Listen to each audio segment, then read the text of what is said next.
connecting to server. There we go. Hi, Alison. How are you? Good, thanks. How are you doing, Martin? Yes, I'm not bad, thank you. Really lovely to be able to chat to you all about Unravel. So thank you for finding some time in, I'm sure, your busy schedule to come along and share what's happening with the show. No, thank you. I'm really excited to be here and talk to you about Unravel and yarn shows, which are happening again. I know. I'm super excited that yarn shows are happening again. And for me, Unravel's a great one because I think this is going to be it's either my third time or my fourth time. I think it's my third time visiting. So yeah, I'm really excited to get back to more in-person shows, buy more yarn. Like, who doesn't need to squish yarn, right? Do you only go to the show for shopping, or do you also do workshops? Do you take in the talks? Do you know about everything we have to offer? I mean, I'm sure you do, but so I know about the workshops, and I'll touch on what I did a workshop. Oh, see, you'll know the date. Max and Vincent came over. 2020. That was our last one, February 2020. Right. So I did their workshop. It was brilliant. I met them. We did a learn how to make your own graphic yoke design. So I did that workshop. So that was my only in-person workshop. But do you want to give everyone listening a bit more information about all the things that they can see at the show? Yeah, so, well, we have workshops. This year, I sort of have to keep remembering when I'm talking about the show that it's no longer an in-person show exclusively, because last year, due to the pandemic, Unravel happened a little bit later in the year, and we had both an in-person and an online option for people. So the hybrid kind of nature was, proved really popular. So we brought that back again this year, and with some more tweaks. So last year we couldn't have our talk series in person. It was only online, but this year we're having it in person, but those talks will also be live streamed and recorded for people watching virtually at home. Yeah, so that's pretty fun. Let's see, workshops. So we'll have workshops in person, which we couldn't do last year. We had them only online, but now we have both. And the thing that's really nice about that is, while there are still certain parts of the world that are locked down, it means that we can have international tutors, like Max and Vincent. They came over that in 2020, but we have tutors joining us like Olga Jazzy and Bloom Handmade Studio, Knitted Bliss from Toronto, just some of these, Kate Atherley. We have, these international tutors who can be part of the festival, but they don't have to get on a plane. So that's really nice.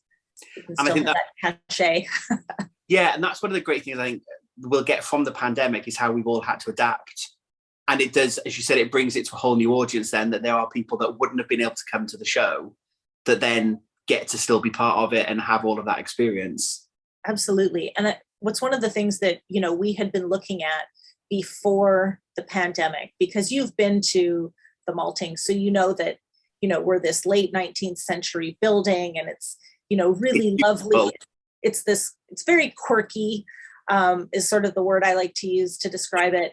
But we have a finite amount of space, and we're sort of bursting at the seams for Unravel. And so every time we talk about how can we grow the festival bigger, we're like, well, we don't have any physical room. Yeah. So, going virtually and adding that element is a way that we've been able to grow the festival. And it means that people can join us from elsewhere in the UK. Maybe they're up north or they're in Scotland. Yeah. We have Hazel Tyndall, who's an amazing Shetland knitter and designer, doing a talk for us, and she'll be doing that talk from Shetland, but we'll have her on the screen in the Long Kiln Gallery where our talks are taking place, as well as recording that for everybody. So we can do things like that and have people take part, even from within the UK, but maybe they just can't get down to Farnham. And also sometimes, with the pandemic, some people are still shielding, or they're maybe not comfortable coming out. So it's nice to know that they don't have to miss out either. Yeah. Tell me a bit of behind the scenes. So I went to the one last year, and we obviously had the one-way system. Yes. How long did it take to plan that one-way system? Because to my mind, it was just the most perfect one-way system. It just, everything followed upstairs, downstairs. It just made so much sense to see everyone. But Mark and I were talking on the way home, and like, I wonder how long it took to work out what's the route and how do you get from there. And it's like all the behind the scenes planning that must happen when you've got to adapt to like one-way systems and crowd control and all that kind of stuff. Mm-hmm. Well, thank you for that, because yeah, it's very difficult. That wasn't me. We do a lot of events at the Maltings. In fact, the first Saturday of every month is what we call the Maltings Monthly Market. Yeah. And so those guys, they had to plan it. So between them and our operations team, they'd sort of worked out the best way around the building. We kind of have a split one-way system now, so you can either, so that we don't get a bottleneck at the top of the stairs, you know, when you come in. So you can either start that way, or you can go straight through to start in the lower level, either the cellar bar or the great hall. So that way we'll sort of alleviate some of the congestion. But when we did it for Unravel, I have to say, as somebody who, before I worked there and was an attendee at Unravel, the first year I ever went, I completely missed the cellar bar. Like, didn't even know it was there. And I was with my girlfriend, and we had to go, we couldn't stay when we realized that we'd missed this whole other room, because we had to get back to London to pick up our kids from school. And we're like, how did we miss this room? And so I think there's always a concern that you don't want to miss anything. And so the one-way system is really perfect for that, because then you can get all the way around the building and you won't miss anything, which is really great. So this year we've even got the Garthenor farm shop. So when you come, if you were to come in and go up the stairs and start on the top level and then do the bottom level later, the top level, you go in through the tannery, and then just beyond that room, there's a smaller room, which is the Southwest Kiln, and Garthenor is going to be in there, and they're doing like they're going to have the whole space. Wow. So yeah, I wanted to highlight them because they're one of our big supporters at the festival. So they sponsor our talk series. So they're doing a whole farm shop. Excellent. And, yeah, it's going to be a lot of fun. And then people can follow it along, the one-way system. Well, I would say I like the one-way system, and viewers of the channel that have watched some of my other videos and will have watched, if they've watched back on my previous Unravel video, Mark and I are very disciplined shoppers. So we tend to do a loop around, and we don't buy strategy. it. So we do all the investigation first, like, oh, that was good. And then that stall had that, and that had that. And then we'll go and get a cup of tea. And then it's like, right, boom, boom, boom, boom, boom, done.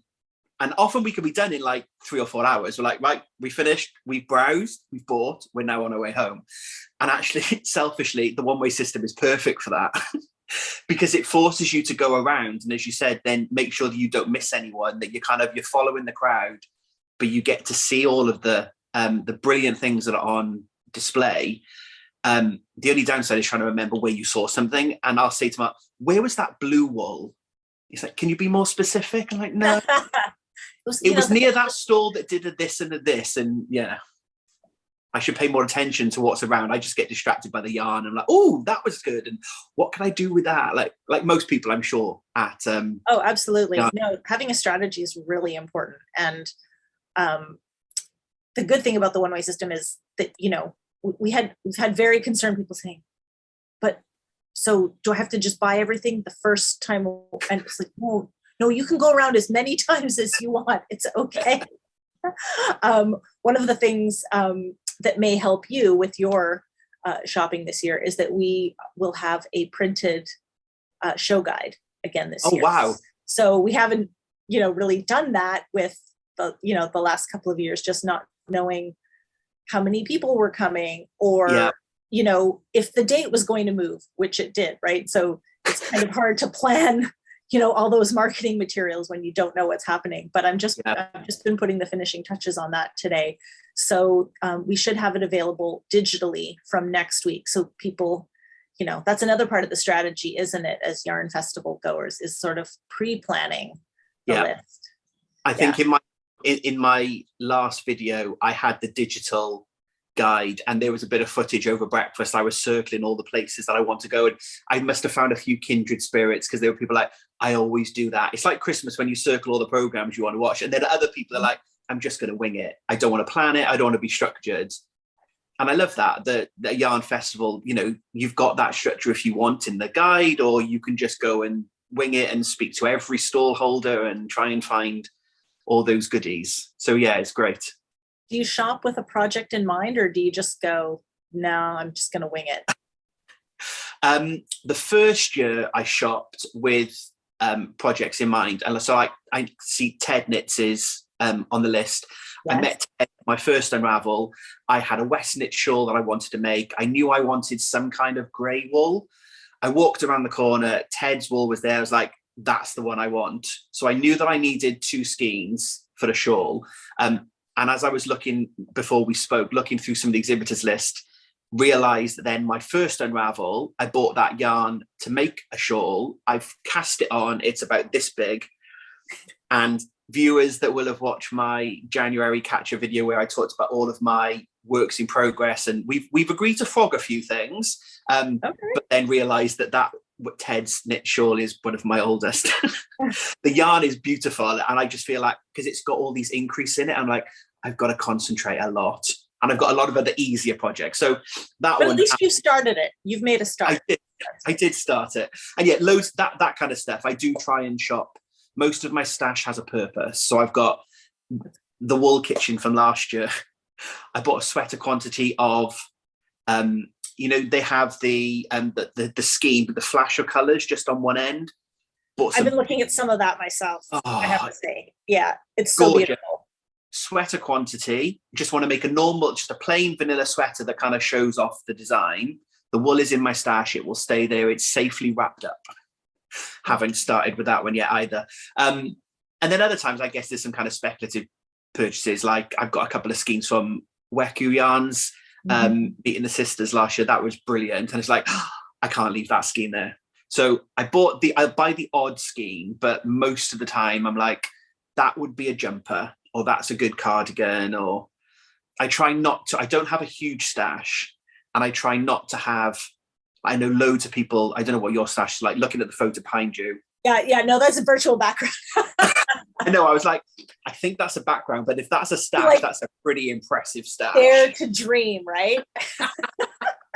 You see some people have got those types of stashes, and they've got skein after skein of beautiful hand-dyed yarns. And I'm like, I don't think I'm creative enough to just like pick up a skein and go, oh, I'll do that.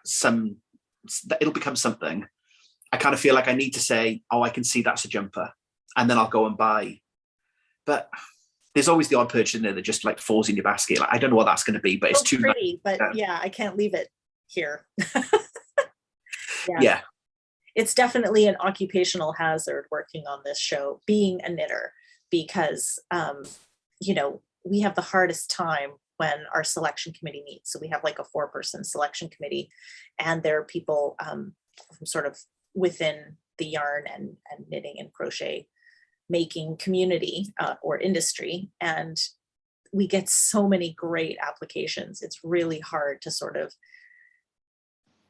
just figure out who's coming, because again, we have limited space and we want to offer a place to everyone, but that's really hard. And then it's finding the balance, right? So you have indie yarn producers, and then yarn dyers, and people who make bags or notions, and then spinning people or weaving people, and sort of figuring out that mix, And that it must be so hard, because I'll go around, I'm like, there are so many great products, but I actually didn't necessarily make that connection that I'll see however many people are there face to face, but there's probably double that amount again that actually applied to come to. Yeah, unfortunately. I mean, unfortunately for them that, that we can't find a place for everybody, but it's really hard. And it is about finding the balance. And also, we look at, has somebody, been there quite a few years in a row, so we try to sort of rotate to make space to try somebody new. Yeah. And, give them a couple of years. And that's always hard too, because, then our visitors, our audience also have expectations like, oh, well, so-and-so's always at the show. And then if one year they aren't, it's like, well, where are they? I remember, last year, a lot of people were saying, well, so-and-so isn't here. And so-and-so, and last year was just so weird because, everybody was making their own decisions about whether or not they were doing a show. So Yeah. You know, I couldn't say, oh, well, they didn't apply, or, you know, they've chosen not to come because of the pandemic, right? You just sort of have to try and get on with things. Yeah. How much shopping do you get done? Because I guess like there's almost that you probably get the behind the scenes, you know, everyone's gone, the doors are closed, you get your private shopping thing, or do the vendors like, we've had a very long day, can you pop back tomorrow?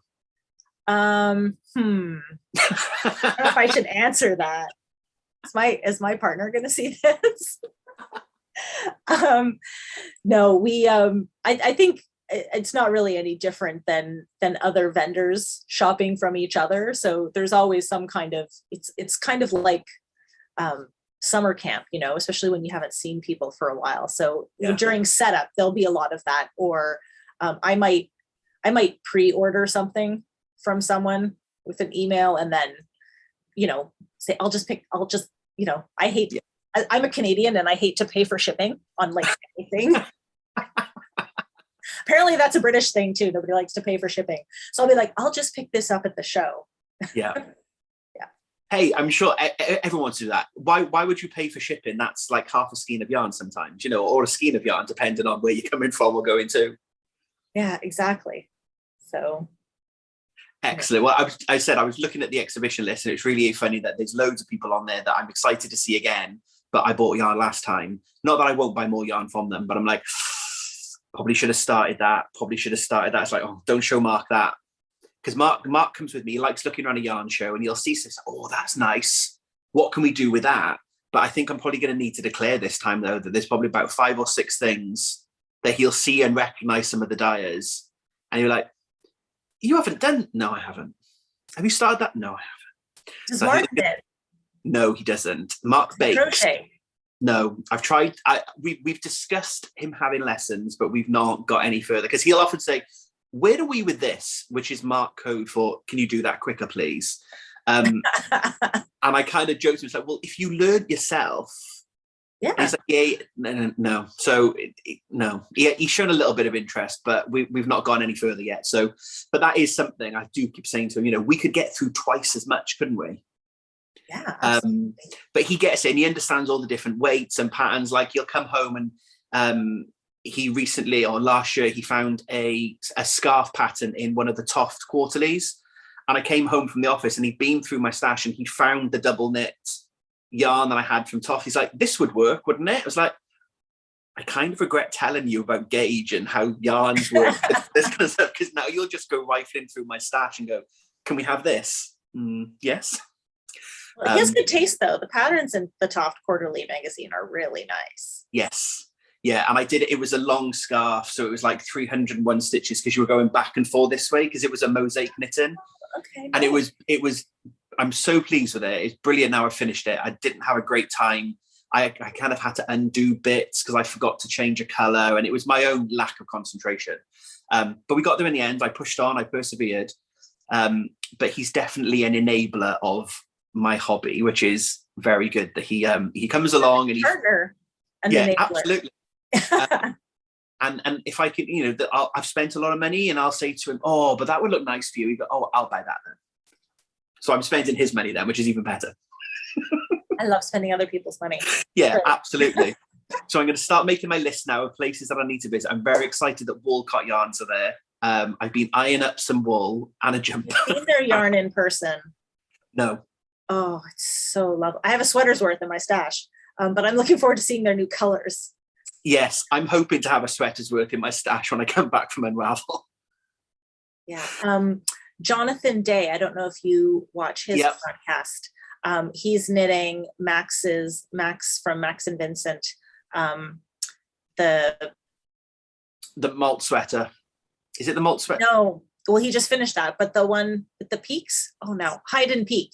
I think it's called, with the little sort of triangles in color. It's a color work yoke. Yeah, I think he's trying to finish it in time for Unravel, and it looks amazing so far from what I've seen on Instagram. Just like he's got some of the super bright colors. Yeah, and that's so I've got a couple of patterns in mind. So I'm definitely looking forward to seeing that yarn up front. Obviously, I'm a huge fan of Toft, as all my viewers know. So I'm very excited that Toft are going to be there. So I'll be popping along to see Kerry and the team, and I don't need any more Toft wool, but no, but you know what? You can just hang out with Toft, because Toft are sponsoring our social space at the festival. So tell me more about that. I didn't know about that. So they're going to be so we often we have a challenge at the Maltings, because often we have a limited amount of space for people to sort of sit and hang out, and a lot of people end up doing that in the foyer. And it's not that we don't love knitters and crocheters hanging out there, but if you're buying something from the cafe, then there's nowhere to sit and eat. So we've created a social space that Toft is sponsoring, and it's going to be on the stage, and they'll have their stand there as well. We've got, some sofas and chairs and little tables there. So you can just hang out and knit or crochet, meet other makers. And the UK hand knitting folks, their yarn doctors, will have a stand up there as well. So if anybody needs a little bit of help, you get to a part of the pattern that you're having challenge with, they'll be there to provide assistance as well. Wow, that is brilliant. Oh, I'm going to need to take some crochet, and I can sit down. I can sit and crochet with Kerry. That would be the dream, wouldn't it? Absolutely. Well, Kerry might be working, because, She might, in fairness, yeah, she's not coming just to crochet with you. Imagine the Toft girls are going to be working, but yeah. But if it's quiet, they could hang out there too. Yeah, definitely. So I'm super excited about that. And the you and I started chatting on Instagram when I saw the exhibitor list. Very, very excited about Gemma and the little grey girl. New exhibitor for us. She hasn't been with us before. And she's dyeing now, because I know Gemma from when she first started making project bags, and now she's dyeing yarn, which is exciting. Yes. And viewers of my channel will know my love of Gem and the little grey girl. And I often say these videos aren't sponsored. I just love Gemma's bags. And when I did my January video and got all my projects out, I had 11 bags. Oh, you're really you're like a super some fan. of them are empty now, and I'm like, I probably cast on another project, couldn't I, and put in that empty bag. But I've not seen any of Gemma's hand-dyed yarn. So again, looking forward to seeing what Gem comes up with for the show. That'll be great. I'm looking forward to that too. I think she's in the Tyndall studio, so she'll be upstairs. Excellent. I will definitely be checking that out. I will be checking everybody out, but it's really cool to see returning businesses that I've started to know and start to follow because of Unravel, and then obviously some new people, and then businesses that you follow that have never been to Unravel before, like Gem, that you then get to go meet in person, which is it's brilliant. So yeah, I'm super excited about coming along, and obviously I'm going to be there in person. But as you said earlier on, you've got the online exhibition show. How would you describe it? It's funny. We call it our sort of virtual platform. I'm trying to find the schedule because I had it up in a window here. It's a slightly separate website to be able to do everything that we want. So it's slightly separate from the regular Unravel website, but you can access it from the Unravel Farnham Maltings website. Yeah. And it's got like the full schedule on there. And if you just wanted to do virtual only, it's only £4. But we've got all of the talks happening. There's 2 online social events. There's still the seated yoga that will be streamed as well. That one's not recorded. And then we have 2 virtual exhibitors who will be doing live sessions. And then a fair few number of our in-person marketplace exhibitors have pre-recorded videos that will make up the virtual marketplace. So so then, you can go into the virtual marketplace and you can sort of watch what some of the different, see stuff from some of the different exhibitors who will be at the festival. Obviously, those ones aren't live or interactive because they'll be at the show, but it's a way for them, for people to see what they have and whatnot. And we did that based on feedback from last year. We had a very separate list of in-person and virtual exhibitors last year. And we had feedback that people said, oh, but I wanted to see the exhibitors who were at the show. Not that there was anything, wrong with the other exhibitors, but they wanted to see the people who were at the show. We're like, okay, well, the pandemic being what it is and sort of trying to be flexible and try different new things, we're trying it this way this year. Yeah. But that's such a cool option, and if you can let me have the details for that, I'll definitely share it with the folks watching this now, because I know we've got lots of people from all around the world. So if there's an opportunity for people to get along to Unravel in the virtual world, I'll be there with my little camera and hopefully taking some footage in person. But yeah, if we can get some folks to pop along to virtual, that'll be amazing to share the love. We had people from 20 different countries join us last year virtually. Wow. So, yeah, everyone is welcome. Yeah, that's brilliant. I'll send you the link. You can put it in the show notes. Yes, please do. This is where we like point to the bottom. Yeah, we'll pop the details below.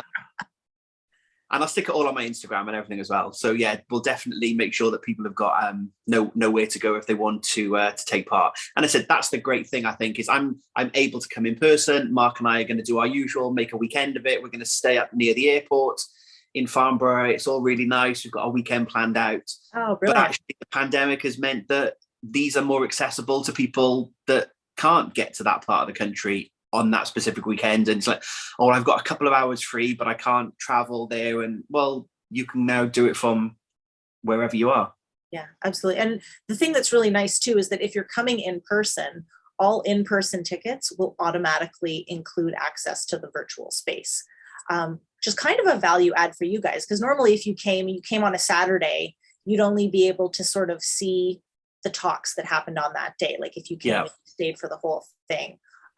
Or, doing the social thing in the evening, if there was one. This way, you can sort of spend the day at the show. You might miss something, but, go back to your hotel or at home or wherever, and you can log on. You can watch the talks on demand. You can join in for the evening Zoom stitch night.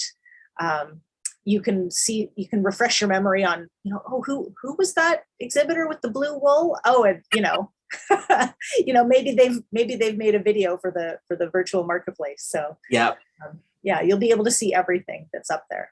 You've just expanded my shoppers list as well then, because I've looked down the in-person exhibitor list and think, oh, I'm going to see that person, that person, that person. I'm now going to need to check out the other one, aren't I? And make sure that I've got a list of all the online people to go and work out who I'm going to buy more yarn from. So thank you for that. And our exhibitors, thank you for your support, Martin. Yeah. I can't wait. It's going to be so much fun. So, I guess thank you so much for making time to catch up with me and share with my channel and my subscribers all about Unravel. I said, this is, I think, thinking it through, it's my third time, but I've been and I've blogged for the last couple. So, when you and I were then chatting on Instagram, I said that I was going to pop along and you very kindly offered to give up some of your time to come and chat to me. Oh, it's my pleasure. Wonderful to be able to kind of do a bit of a show preview. And then, I'll be there on the day. So hopefully I'll get to see you. I'll wave at you from a distance. Definitely. And come and try and track you down somehow. I need to chain to tech support in the Long Kiln Gallery where we're having our talks, the Garthenor Talks series, but I'll be there. Yeah. I'll come and find you. Cheers. Okay. Well, thank you so much for your time, Alison. It was lovely to speak to you. All right. You take care. Thank you. Bye.